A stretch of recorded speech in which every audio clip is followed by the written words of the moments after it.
Dude, it was phenomenal. It was amazing. It was great. It was, yes. It is probably my favorite Marvel-related movie as of yet. I think it might be my movie for 2023. Easy. It's fantastic. It's, oh man. What's gonna happen? Is he really an anomaly? Or was it supposed to happen? What happened to the other two? Little Mermaid is bombing hardcore. Oh yeah. It is. It is. Like beyond sinking. hardcore. If you deviate too far from the source material, then the people who go to watch these movies are expecting a specific product, and when it's not delivered, they're gonna shit on it. These are throwbacks to the classic times of action movies. This is like classic action actors, and they're bringing what they've always brought, and I personally feel they all mesh together pretty damn well. Let's talk about it.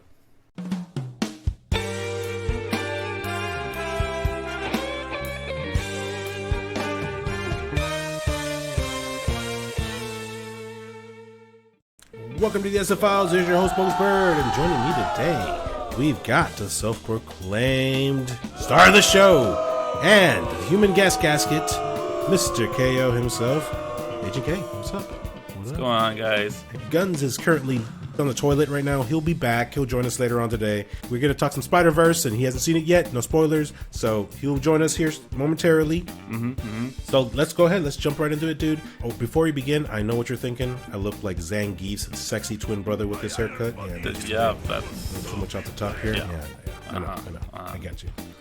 Yeah. You can say it. Everything except for the muscles and the cool battle scars and the physique, I guess. What you minus the hairstyle, minus everything else. That's rude. Yeah, you look a little bit more like Rufus. If you remember that character, a-hole. All right, dude. So, Across the Spider-Verse. Yes. Big sequel to Into the Spider-Verse. Okay. Warning right now. Spoilers. All spoilers. Moving forward. Spoilers. There's timestamps down below if you want to skip this part. Spoilers. Warning. You good? We're good. All right, here we go. What'd you think, dude? Oh my god. It was... I rarely do it. I think I've only done it once, but I gave a clap at the end of the movie. I was that guy. Slow clap guy? Slow clap, yeah. And I wasn't the only one to join the slow clap in the theater. Dude, it was phenomenal. It was amazing. It was great. It was, yes. I think as to now, it is probably my favorite Marvel-related movie as of yet. Of all time? Out of all of them? I think so. Holy crap, dude. It was that good. Wow. It was pretty damn good. I can say right now, like when we were texting when you finished watching it, and I had said I think it might be my movie for 2023. Absolutely, dude. Movie of the year, easy. It's fantastic. It's okay. Let's just start off real quick. I will say that I was entertained all the way through, from start to end. It was just like I sat down and then I started watching, and then I was just kind of time just flew by because I was just entertained and into the movie. It was seamless. Yeah. It was excellent storytelling. I will say also that it did take like a good 40 minutes to get into the action, but that first 40 minutes was story building. It was story building. It was, yeah, it was it was world building. It was kind of explaining what's going on with Gwen Stacy and what's going on in her life. It kind of gave her backstory, which was pretty cool because a lot of people seem very interested with her and like this version of Gwen Stacy. They wanted to see more, and so they definitely got to see more of her story. It is very appreciative, and man, the way that they put in Miles trying to balance that Spider-Man life versus his personal life, it gives us like he's getting used to it. He's really coming into it compared to what the first one was him not knowing if he was ready to him thinking he's ready. Right. Man, like the first fight with the Spot, it showed really how far he's come as the Spider-Man, and it's only been what, like 1 year? I think so. It was like a year or so, maybe a little more, but yeah. Like, it shows how comfortable he's become with the mantle. Right. It was a really good way to start off the movie on Miles' storyline. Mm-hmm. What was your thought? What was your initial reaction? I actually really thought as well. It was a good way to introduce the Spot, and it was a good way to show Miles' progress, just like you're saying. And it's kind of funny because, yeah, online and even myself, we were like, oh, the Spot? Who's the Spot? Mm-hmm. Like, he's a minor character. He's a nobody. Why are they highlighting him in all the promos for this movie? And the movie even pokes fun at it, like, oh, you're the villain of the week or whatever, right? And it turns out, well, fast forward a little bit, but he becomes a big, big threat. He becomes the main villain of the next two movies, this one and the last one, right? Yeah. Like, he becomes a big part. Yeah. It's so even that guy, the Spot, had a pretty decent arc. Like, he had a pretty decent arc. And it was kind of cool that they brought back that no-name scientist from the first movie. The guy got smacked with a damn bagel, and he becomes a Spot. It's like, wow, it was just so clever, unexpected. Like, what? Yeah. It's pretty cool. It's very nice. Yeah, for sure. And it definitely threw me off. Like, so normally I can tell with a lot of movies, like, what's going to happen next. You know, how is the movie going to end? And with this one, every time that I thought I was closing in on what's happening next, I'm looking right, and it comes at me from the left. Like, just at every twist and turn, it is catching me off guard. And not a lot of movies really do that to me anymore. Like, well, not even necessarily to me. I think a lot of people kind of see what's going on and they're able to tell. Not with this one, dude. Yeah, for sure. Another thing that I also liked about this, you kind of touched on it a little bit earlier, but Gwen Stacy, most of her story was played out in the first 20 minutes or so of the film. Yeah. And it really propels her as, I think, one of the main characters for sure. Like, yeah. They definitely put her in a spotlight, and it almost feels like a Gwen Stacy movie opposed to Miles, at least for the first 3/4 of the movie, to me personally, right? Like, and I really thought it was going to be a Gwen Stacy movie. Mm-hmm. Which I was totally okay with because her story was just as interesting, you know? Oh, yeah. They barely touched on it on the first movie, and it was nice to see the way things played out here in the sequel. It was nice. Very good. I liked it. I enjoyed it. Yeah. So, I guess let's get into a little bit of the meat of it. Okay. All right. Let's go. Where's the beef? There is so many details that they paid attention to. Even from going from the first one to this one. Like, there's so many details. And, of course, if, you've been on TikTok or if you've seen on social media, big spoiler warnings here as well. At the end of the movie, you see a version of Miles Morales that is originally from Universe 42, which is where the original spider that bit Miles came from. Mm-hmm. It kind of shows what would have happened to Miles if he hadn't been bitten by that spider. And I've seen a couple of TikToks where it's like, check this out, like, even in the first one, when Miles originally gets bitten by the spider, and he meets Spider-Man when he's trying to shut down the collider, like, the colors behind Miles are the Prowler's colors.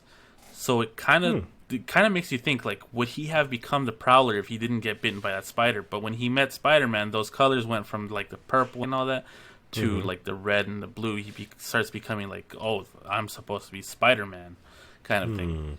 When Peter B. Parker, he gets knocked out, Miles ties him up to a sandbag, a punching bag, and he's spinning around in the room, and he's saying, don't watch the mouth, watch the hands, and then the ropes that he's tied up with drop.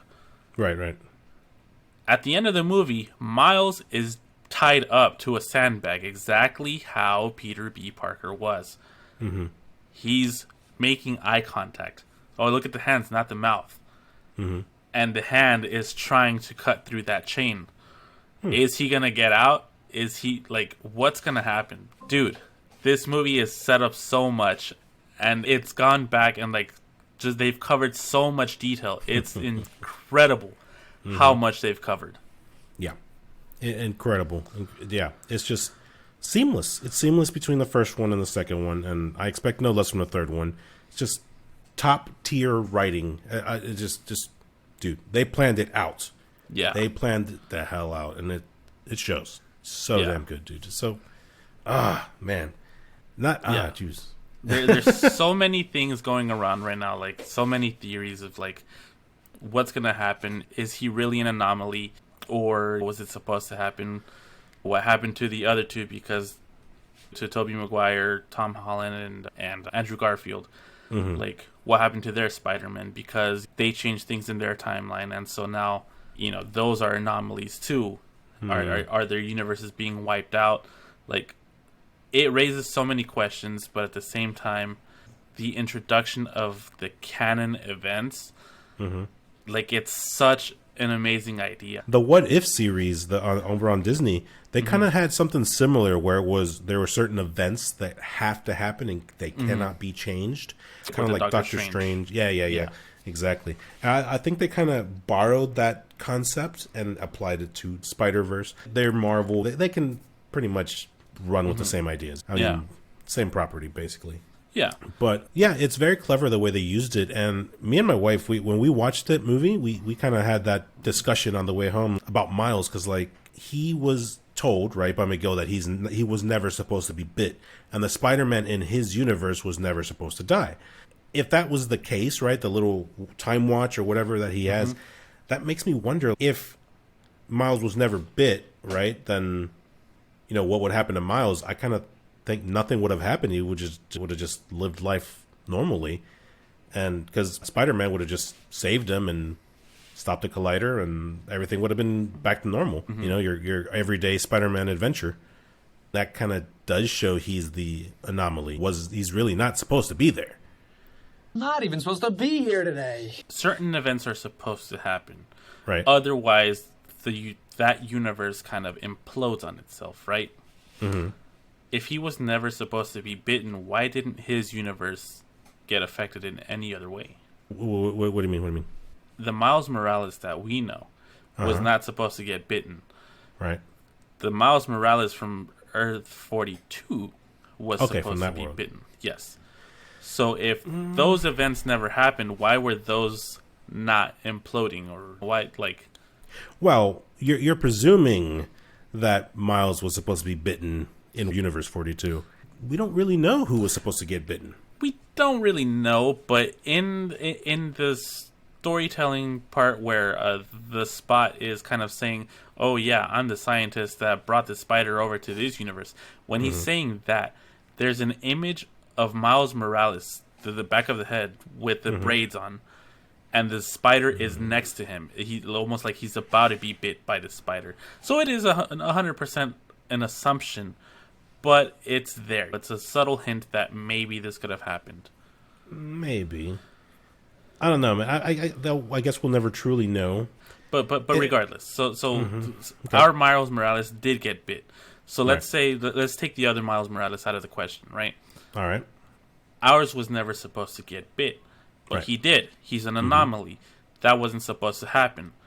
Where's the implosion? I don't know. I don't know. Maybe when they stopped the collider the first time, it kind of set things back on track. At least track enough to where there's no implosion. Okay. Maybe possible. I don't know. Okay. They may or may not answer that in the final, the Beyond. Okay. I don't know. It's a good question though. Yeah. It makes you think, dude. It really does. Think. It does. And it kind of makes you think. As of right now, there's basically 3 confirmed canon events, right? You lose your loved one, your family member. You lose a police captain, which is you're close to, almost like a mentor or some shit.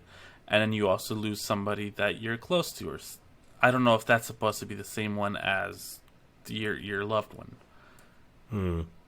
But I think they're separate. I would think. They are. You think they're separate? I think so.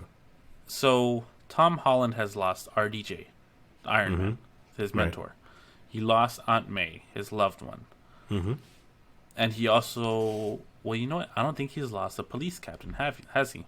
Not really. He hasn't been involved with a Gwen Stacy or Officer Stacy or anybody yet. Okay. So really, the one that's gotten fucked over those 3 times is Andrew Garfield so far. Yeah. He's pain trained. Yeah. Yeah. I think he got like the brunt force of it, the worst of it. And he didn't even get to fight an alien. Yeah, I know, right? I wish I could have fought an alien. Which reminds me, dude. Oh, there. Okay, mega spoiler. Mega. All right, you ready? Yeah. You ready? They're in the movie. They're Yes. Toby and Andrew are in the movie. They were reused footage, but they're in the movie. You know what we did get new footage of, which I know you think I'm gonna say. I'm not gonna say that one. Okay. Who? Venom. Yes. Yes. Yeah, the one that everyone is cool. looking over. Venom, the Miss, I forget her name, the store owner. Yeah. That Venom protects. She was in it. He popped his head into that universe. Oh yeah. Spot. Yeah. That was tight, dude. Like I was like, oh, Venom, and then nobody in the crowd was like saying anything. I said the same thing. And even my wife was like, "Who's that?" I was like, "Ah!" Like, oh man, it was cool. They're connected. They're connected now. Yes, which is it's just so cool, man. They're slowly wiggling their way into the MCU. Mm-hmm. How else are they wiggling in? Oh, they're wiggling. They're wiggling in. Oh yeah. So dumb. Is there any other cameo that you would like to bring up? Well, there was a live action Prowler. That was tight. Yeah, that was pretty cool. That was cool. That What's was his name? very Glover? unexpected. Donald Glover. Donald, there we go. Thank you. Donald. He was captured. He was a live version captured in like a net or whatever. And he was just sitting there like, hey. He knows true to stare. It was pretty funny, dude. It's pretty good. It was a good moment. Oh, it's so good. While on that scene, so we're walking around with Spider-Punk, and he's picking random shit up off of like tables and like off of walls and shit. And there's one part where Miles is like, oh, that might be important. And he's like, well, it's not important anymore. Or he says something, right? And you're just thinking, like, he's just being a dumbass. He's whatever. He's a rebel. He's trying to pick apart the system or some shit. Yep. What you didn't realize, or what I didn't realize until the end of the movie, he was picking up different pieces to make a watch for Gwen. At the very end, when her watch was deactivated, Hobie went to her universe and left her a watch. Yes. That was really cool. Yeah. Oh my god. I'm telling you, the details that they put into this movie, so cool, man. You know what? While we're on the topic of Spider-Punk, he was kind of highlighted, I guess, maybe to me, but like during promotional stuff, like there were like the new Spider-Man team or whatever, the main ones that they were showing. Spider-Punk kind of stood out to me, like, oh, he's never been in anything animated. I don't believe. And so they were like, oh yeah, Spider-Punk, and then I liked him in the movie, but I think his art style was distracting. Like it was cool looking, but it was distracting because like it kept changing colors, and it was like, oh, something important is happening over here, but I'm looking over here at Spider-Punk. Yeah, it's like, no, I'd stop. Like my attention was drawn. To him instead of what was going on over there with the important thing that's going on over here. Yeah, I did find it a little distracting, but like I said, it was cool. It was a cool effect, but it's just kind of a little much. Which, I mean, I guess you could say he was. I guess even his character portrayal was against the system. It was anti-system. I mean, it's a neat idea, but like you said, very distracting. Yeah. So we did see a lot of new Spider-Men introduced into it. Yeah. And I've seen an image floating around, and I didn't catch it. So I don't know if it's actually true. But in the chase scene where it's taking place at HQ, you're seeing T-Rex Spider-Man. You see the Spider-Cat.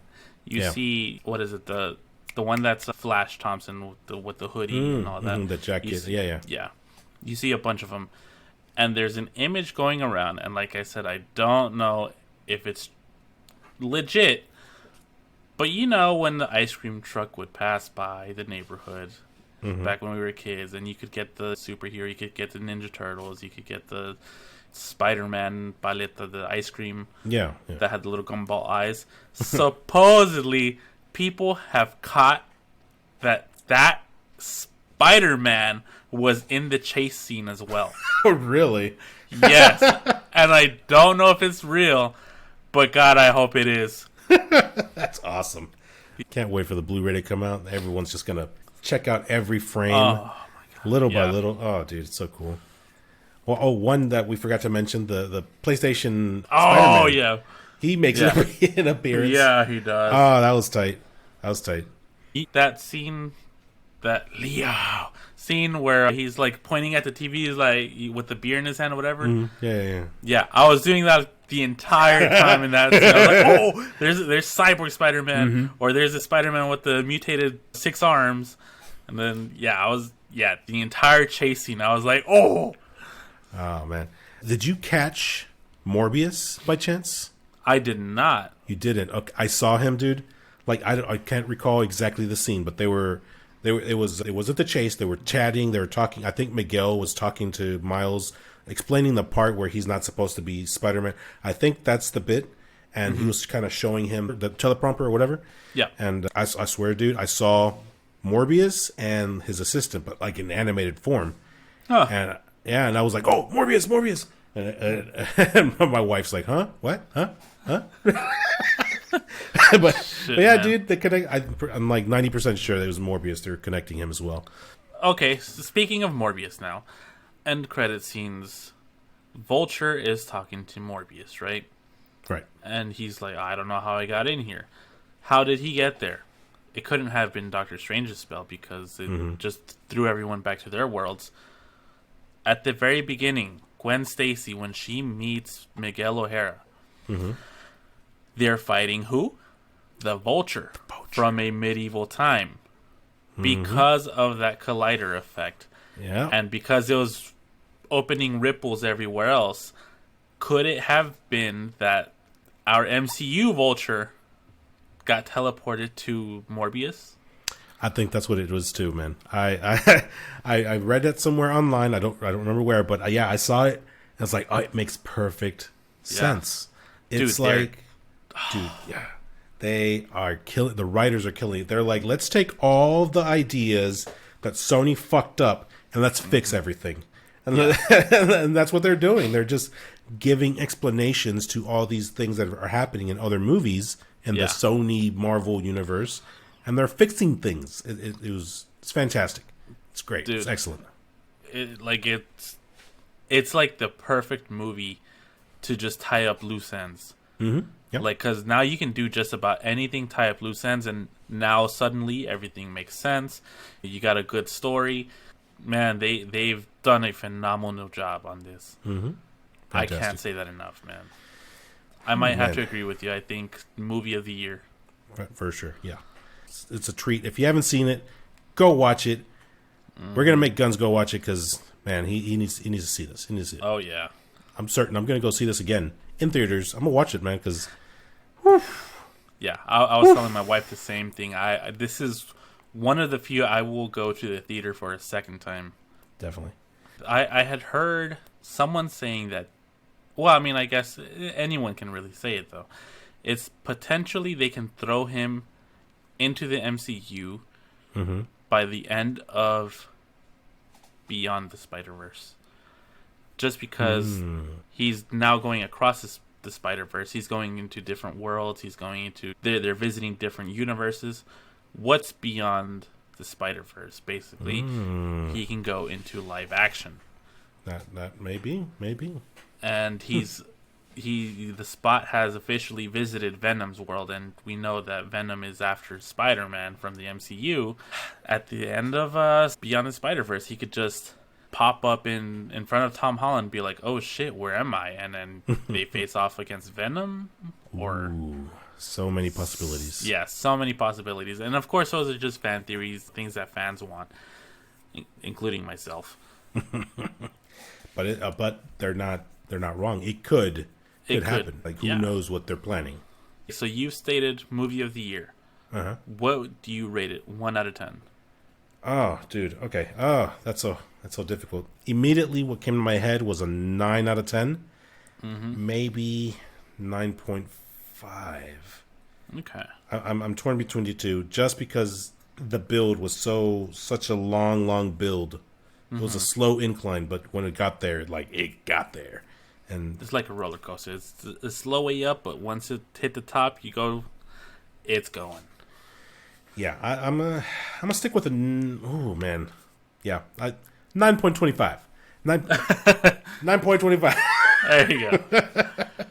Yeah, my initial reaction, I was between a 9 and a 9.5 as well. I think after sitting on it for a little while, thinking of a couple of things that, okay, like you said, Spider-Punk, it was a little distracting. I missed a couple of things. I'm going to stick with a 9, I think. 9, wow. Yeah. Fantastic. Again, go watch it. You owe it to yourself. If you enjoyed Into the Spider-Verse, then you will absolutely love Across the Spider-Verse. Fantastic, phenomenal. We can't not recommend it anymore. Just, Fantastic. It's so good. And with that being said, let us jump into the Muse. I've never robbed anybody in my life. Please don't make this a bad experience for me. Bro! Do you want to help underprivileged bald men whose hair has fallen, one by one? If you subscribe today, a hair will grow back on CK's head. For every one click. For every like. For every follow. You can make a difference on that bald, shiny head. Subscribe now. Please, if you don't want my brother B to start looking like CK over there, please subscribe. He's heading that way. With every subscribes, you can get a follicle on that balding head of his. Bing. Do us all a favor. Subscribe.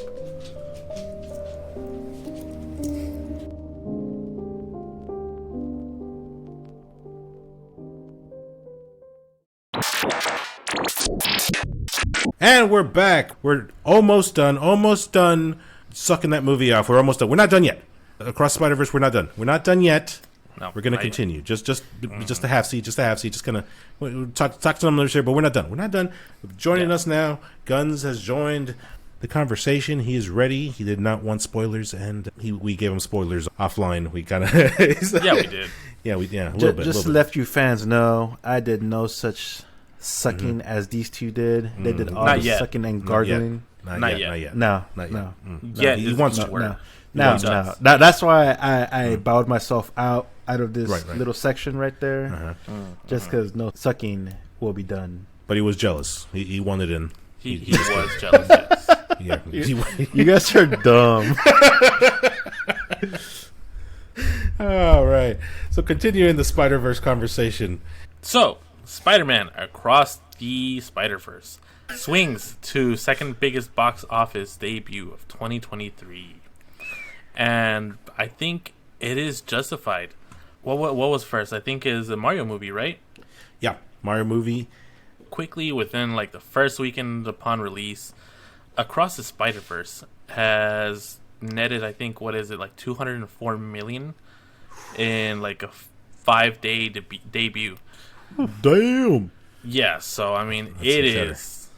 Yeah, it is making bank right now. Mm-hmm. And like I said, there's still a lot of people, including myself, I think, including you yourself, BB, who want to go watch it another time in theaters. Yes. Yeah. And do a little more sucking. Ooh. Oh, yeah. Oh, my God. Round two. Round two, yeah. Suck. Oh. But yeah, man. Personally, I think this movie is better than the Mario Bros. Movie. Mm-hmm. But with a wide audience of people who were in it for the nostalgia for a new Mario movie. Mm-hmm. You got kids who wanted to go watch it. Mm-hmm. I can kind of understand why maybe Mario opened up to a bigger number. Mm-hmm. But, man, 204 million is nothing to scoff at. Not at all. No. It has projected 4 times the amount that they were predicting that they were going to make. And it's just astronomical, dude. This movie is killing it. It is banking. Yeah. Yeah, actually it says it was expected to make just about 80 million. Mm-hmm.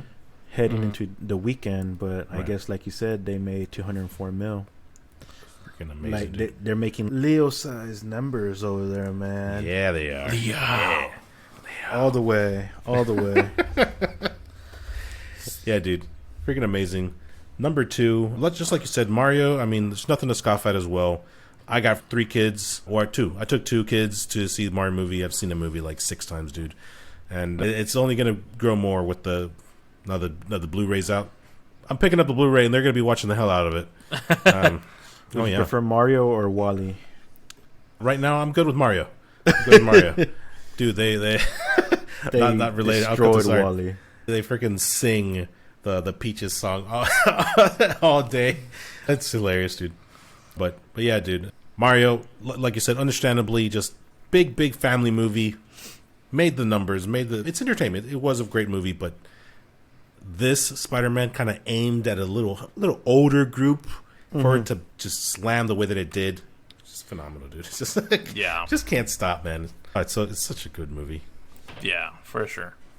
So that 204 million, do you know if that's just here in the U.S. or is that worldwide? But SpiderVerse has grossed nearly 209 million worldwide so far. Oh shit! But I think I did see it did better than Guardians 3. Mm-hmm. Yes. Yeah, it's already beaten Guardians 3. And I watched Guardians 3, and it's a great movie. Oh, yeah. But damn, dude. Across the Spider-Verse just... Yeah, it took blows my it breath out away. of the water. Mm-hmm. So basically what you're saying is Across the Spider-Verse swung his big dick around and knocked out Guardians 3. Kind of. Whack! That's kind of exactly what happened. Ooh, yeah. Oh, yeah. It wasn't just one, though. It was 8. 8 spider dicks. Just... Oh, man. Just 8 of them, not the hundreds? Oof. No, that was just from one. That was just from one. That would have been overkill, man. Overkill. It would have been like that meme with the couch and the white girl and the black guys running Oh, man. Such a good video. I mean, I'm just kidding. Across the Spider-Verse made 120 million domestic. Let's see. Tripling into Spider-Verse. Oh, yeah. So, I just want to give big applaud to the Spider-Verse. I'm very happy that this animated video or movie did a really good job. Mm-hmm. For sure. Unlike other movies that are in the box office, if I'm not sure if they're still there. Oh, but I heard Little Mermaid is bombing hardcore. Oh yeah, it is. It is like beyond sinking. Hardcore. Yeah, like it is a sinking ship. Pun intended. That even a mermaid couldn't help. I heard they threw a lot of money at it, and they were expecting it to profit at least 800 mil or something like that, or into the billions. But right now they're under by a lot. They haven't even hit half of what they need. Quite a bit. Let's see. So they were supposed to hit what, 625 million to break to profit a little bit, right? Oh, I had read somewhere it was like 800 mil, but yeah, that's what I heard. Ooh. I heard 800 to a billion. That's how much they made, like they used on the movie. Good God. Because they were expecting it to be huge, like Leo huge. Ooh. Yeah. And unfortunately, that just was not the case. Mm-mm. Like with the release of like the trailers, people seeing more of what the movie was going to be, seeing Flounders, seeing the crab, seeing seeing Sebastian, and seeing what the CG was. Man, it looked bad. It did. And I think that same thought kind of resonated through everyone who even considered watching it. Yeah, honestly, because I feel like I get what they're trying to do. They're trying to update the movies for the new generation of kids and all that, and get them a little bit of what we had when we were younger. But I feel they just gotta let them go. I don't think the past few movies didn't do so good. Yeah, don't quote me, but none of them. Yeah, like the one that I actually watched, and I was like, not bad. Was it the Beauty and the Beast one with Emma Watson? Yeah. But when did that come out? That was years ago. Years ago. And then Maleficent. I didn't really like any of the other ones.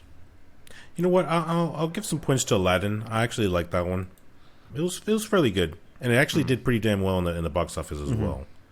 But there was a lot of talk around that with Will Smith being Genie, like, oh, who's going to succeed Robin Williams, and oh, Will Smith, how's he going to do? Oh, like there was a lot of talk and a lot of. But to be fair, that's just like a lot of people, like, I guess, praising what Robin Williams did with the character. Like, nobody is ever going to beat the original Genie, Robin Williams.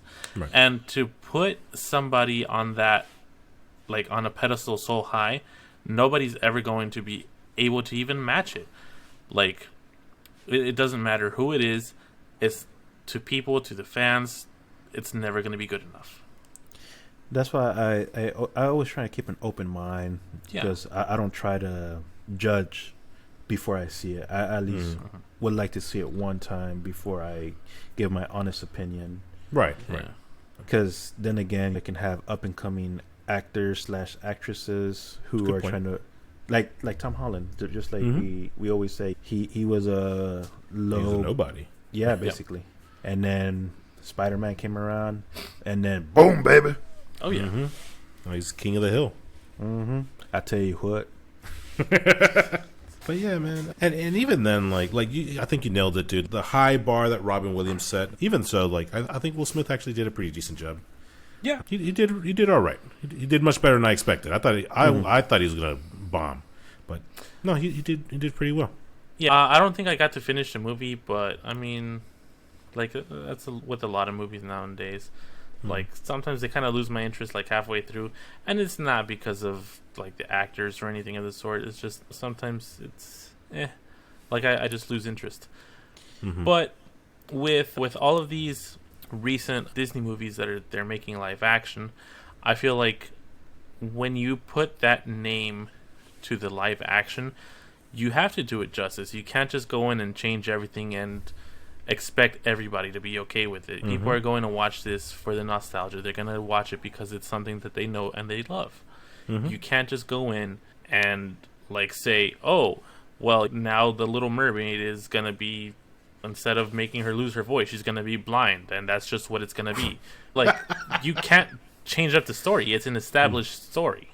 Yeah, and that's one thing I was like keep in mind also. I personally feel they should stick to the original story, but then again, I would say if they want to come up with like new princesses or whatever, I'm cool with that. Yeah. Then you can do whatever you want and like make them blow up. Like, I didn't know the Princess and the Frog, but once my spouse over here, not made me, but like just put it on. Like, yeah, she made I'll you. watch it. She made you. I just watched it and I was like, that's a really good movie. Yeah. And I like all the illustration and all the like. Yeah, it's a great movie. I think especially their first Black Disney princess. I would definitely like to see more. Like, I would want to see that one live action with a new character. Bring it on. Like, give me more of it. But to change like other established characters, I'm not big on that take. Yeah, for sure. If you deviate too far from the source material, then the people who go to watch these movies are expecting a specific product, and when it's not delivered, they're going to shit on it. That's unfortunate for Halle Bailey. I think this is like the first big role that she's really gotten. I don't really recognize her in anything else. No, I heard she was more of a singer before all this. Yeah, that's why she nailed the role, and she got the role for Ariel because of her voice and what I've heard. She can sing. Like, I'm sure you're right. I think I heard her too. Yeah, for sure, absolutely. But this is supposed to be her breakout role, and this is the role that's going to break her. So, it sucks. It's not really. I can't really put it all on her. Really, I can't really put it on her at all. Really, yeah. She's just the actress. She's the one that they hired, and she went in guns blazing with what they gave her, and unfortunately, it's like you're trying to fight a fire with a fucking water hose. Yeah. I think I have to put it to the trailer. The first impression that gave me was like, oh, this looks like crap. Yeah. Like, it looked horrible, man. The CG looks like trash, and yeah. I was just completely uninterested. Yeah, I think we had a conversation about it, like off camera and all that. Like, we watched the trailer together, and dude, like, it did not flow. It didn't blend. No. It looked like how you made a really good comparison to Green Lantern. It's a live action character in a CG world. It almost looked like Who Framed Roger Rabbit. You know, just updated. Yeah, like it was in a way, the CGI looks good in a cartoony way. Yeah, but then you put a real life person next to it, it's like, oh, that doesn't belong there. It just doesn't flow. It didn't look right to me. Yeah, you take them apart and they look good. Like, the CGI is clean work. It looks good. It's beautiful. But when you put a human character into it, you can definitely pick apart, like, okay, that looks fake. That looks fake. And you know, maybe they changed it for the actual movie. Maybe they fixed it up. But the trailer just made it look bad to me. What's worse, they're going to continue to make these live action adaptations. I read an article where they're planning on doing a sequel for The Lion King, but the way that it was worded, I was automatically, nope. It said that they want to make it a Lion King franchise along the lines of Star Wars. Oh, no. Lions in space? Yeah. I think Vin Diesel's on the production team. Oh, okay. Yeah. And then, okay. But how are they going to wield, like, the lightsabers? I got, like, each fang is going to be, like, a little lightsaber of its own? Okay, now they're just Zoids at that point. There you go, yeah. I mean, how else are they going to be in space? They got to have, like, some sort of armored spacesuit, right? Of course, right. Of course. Look, I wouldn't mind if they make a part 2, but in my opinion, I feel they should make the faces just a little bit more animated, where they can have more like emotion to it, not just a straight like lion or the fuck animal it is. That one was one of the ones I skipped out. I didn't watch. Yeah, I didn't watch The Lion King. Ah, man. Okay, me being the oldest, right? Like, that was my era. That was my jam. Lion King. When that first came out, too, that was my what Peaches is to my kids. He just couldn't wait to be king, basically. Right, yeah. I watched that movie over and over and over and over. Dude, it was one of my favorite Disney movies, Lion King. And I was excited, right? I was like, oh, live action. Okay, cool. No, I did not care for it. I didn't like it. Just like Guns is saying, the faces are expressionless. And that's the difference between CGI and animated. Animated has more freedom with the animation. They can make faces, they can make smiles, they can make anger. In CGI, for whatever reason, they're trying to make them look like hyper realistic, right? Yeah, and too realistic. They don't. There's no like, oh no, Mufasa, you're dead. Oh jeez. Oh. Like just a straight face. It's just does not. Well, I mean, you can't even really say that because okay, here's kind of a relevant one. All right, Rocket Raccoon. He's an animal. But he shows so much emotion. Like, if when you watch Guardians 3, or even Guardians 1 back in the day, like, it was, I forget when it released, but, like, it was before The Lion King, I think. Yeah. Like, they still put emotion around the same time, I think. You know, Rocket Raccoon, Guardians 1, was 2014, compared to The Lion King's live action, which was 2019, 5 years later. And you're telling me that you couldn't give a lion emotion when the raccoon did? I think it's just like what BB said. They're trying a little too hard to make it a little hyper realistic. Like, Rocket Raccoon is like a comic book. They don't have to stick to he's a raccoon or whatever. But when you look at The Lion King, it's all animals, and they're trying to make it like you said, realistic. Yeah, and it does look good. The character models look really good. They do look realistic. I think it's just the faces, dude. Like, give a little emotion to that, and I think they'll have a successful movie. Yeah. Maybe. Yeah. Do you know what a lion looks like on a regular basis? Yeah, I have a tattoo. It looks expressionless. It's just expressionless. Yeah, the resting face. Yeah. But okay, so say for example, there's a lion walking down a safari and he steps on a thorn, right? He's in pain. He goes, son of a... Are you going to know what that lion's face looks like Where Yeah, you kind of like, there you go. Why? There you go. So why couldn't the animators do that? Instead of being like make them like exaggerate it a little bit. And it's all CGI. It's all animals, so it's gonna blend well, I think. Yeah, well, they sure didn't. There's some dramatic scenes in the Lion King movie, and the drama just did not come across. It just failed to deliver. But you know what didn't fail to deliver? What's that? The Expendables. Oh, on fire today. Expendables releases their poster. Ooh, what have you guys actually seen the movies, or at least one of them? I've seen the all first three. two. First two. Okay. I think I'm with Agent K over there. I've seen the first two. Are you fans? I would say I'm a fan. I love how they made this little action star orgy over here and smushed them together like a warm apple pie. That's what you get in this movie if you love action. Apple pie. McDonald's or homemade? Homemade. Oh yeah, man. These are throwbacks to the classic times of action movies. It's almost like when we were talking about when Arnold is joining Netflix as the chief action officer. Like, he's got that 90s action experience, and that's what he's going to bring to some of Netflix's upcoming projects.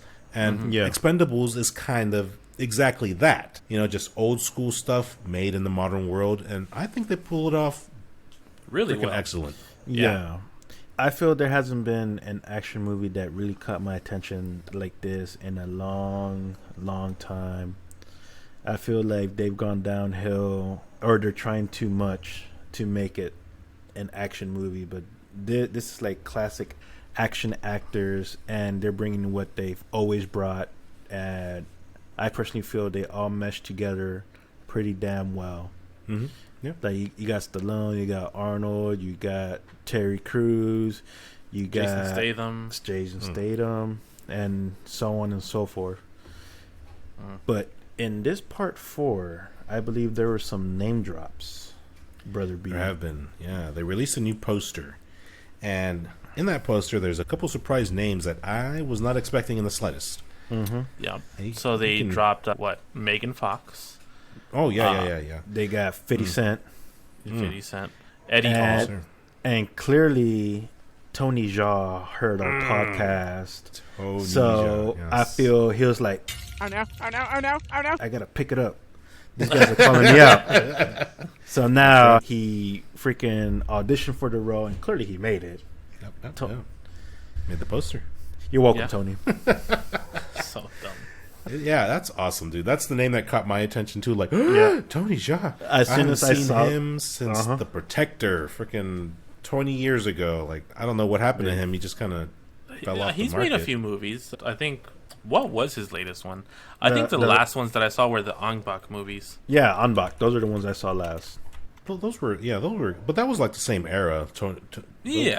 Ong Bak and The Protector, like. Ong Bak was 2003. Let's see, Ong Bak 2, 2008. Ong Bak 3, 2010, Protector 2. Protector 2? What? Nani? Yeah. What? He was in Monster Hunter? I didn't even know there was a Monster Hunter movie. Bro, you didn't? I like the movie. It was pretty cool. What's her face from freaking Resident Evil? Is like the main character. Mila? Jovovich. Jovovich, yeah. I guess he was in Triple X. Return of Xander Cage. He was in Furious 7. Oh, wow. I didn't know he was in there. I definitely missed that one, actually. That's the wrong Triple X you're thinking of. Wait, what? He was in Furious 7? Yeah, that's what I just said. Oh, my bad. I didn't hear you. Yeah. Okay, but yeah. So still, he's a really good action star. I think especially like in his standalones. Yeah, Expendables, I would definitely need to watch the third one. I know the first one was amazing. Second one, amazing. Why I skipped out on the third one, or why I didn't really watch it prior to this, I don't remember. I don't remember hearing about the release, I think. I did see the third one, and I gotta say I was maybe a little let down. It was still good, but it was like, 1 and 2 are better in my opinion. Okay. Yeah, I don't really know what it was, but I mean, it's still a fun movie. Yeah. So I expect nothing less from Expendables 4. Just a fun action movie, old school style. I wouldn't be surprised if The Rock was in there. Right.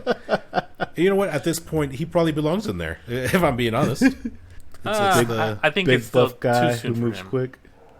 I think it's too soon for him. Like as far as like his age, but as far as like he's gone like action movies, I don't think he's been out there long enough to be considered one of like the OGs. No, I But consider you know him what? on the new gen because I feel his action movies aren't as, like I said, aren't as good as the classic action stars. He's more of a you have a little comedy in there. It's not But like a serious they're movie. throwing 50 Cent in there, so I guess whatever. It is 50 what Cent it got is. shot. I'm and just Dwayne saying. Johnson's been pretty much since 2002, around that time. He joined Scorpion King. 2002. Oh yeah. Yeah, that's a good minute. I think he's earned his way in. Sylvester Stallone and Arnold since like the 80s. Freaking Drago. Lungberg. Yeah, Lungbarg. Come on, man. All right, whatever. Datum. Okay, to those pillars, yeah, of course. I mean, there's specific names from that era, but 50 Cent's in here. Megan Fox is in here. I think even Jean-Claude Van Damme was in one of them, wasn't he? He was in the second one. He was. Yeah, he was pretty awesome. I was gonna say Rob Van Dam. He was the bad guy, right? He was a villain. Yeah. I had to think about it before I said it. Yeah, he was an awesome villain. Yeah, he was. The opening scene with like when he stabs the new guy in the chest, like, that's so good. Yeah. You know something that'd be funny if they threw Kevin Hart in there for comedic effect. Oh, Jesus Christ. If The Rock made it in, I'm sure he'd try to wiggle him in somehow. Hey, come on, man, carry me! I'm trying to shoot him. Oh, Jesus. Like Banjo-Kazooie, fucking Rock holding him in a backpack. Oh, man. No, they're gonna do the freaking not Endgame, but the Infinity Wars, where freaking this Winter Soldier guy picks a rocket and just spins up to shit. Terrible. Well, this one is due on September 22. You've got a little bit of time there to catch up, and yeah, I think I'm in. Definitely in for this one. Yeah, for sure. I'm almost out. I'll be back. You've been back enough. I'll be back. Yippee-ki-yay. Who is next? Rambo? Well, guys, this has been fun, entertaining, and quite magical. Yes, what an excellent time we've had. Yes, but unfortunately, it's time to close it down. Yeah. Close it down. Hey, everybody, it's closing time. You don't gotta go home, but you can't stay here. I missed the part where that's my problem. Please visit us at www.thesfos.com where you can listen to all of our prior episodes. Keep yourself informed. Stay up to date with all TV, movie, entertainment news. We got you covered. Anything that's fun, upcoming, older stuff that you just can't get enough of, we got you covered.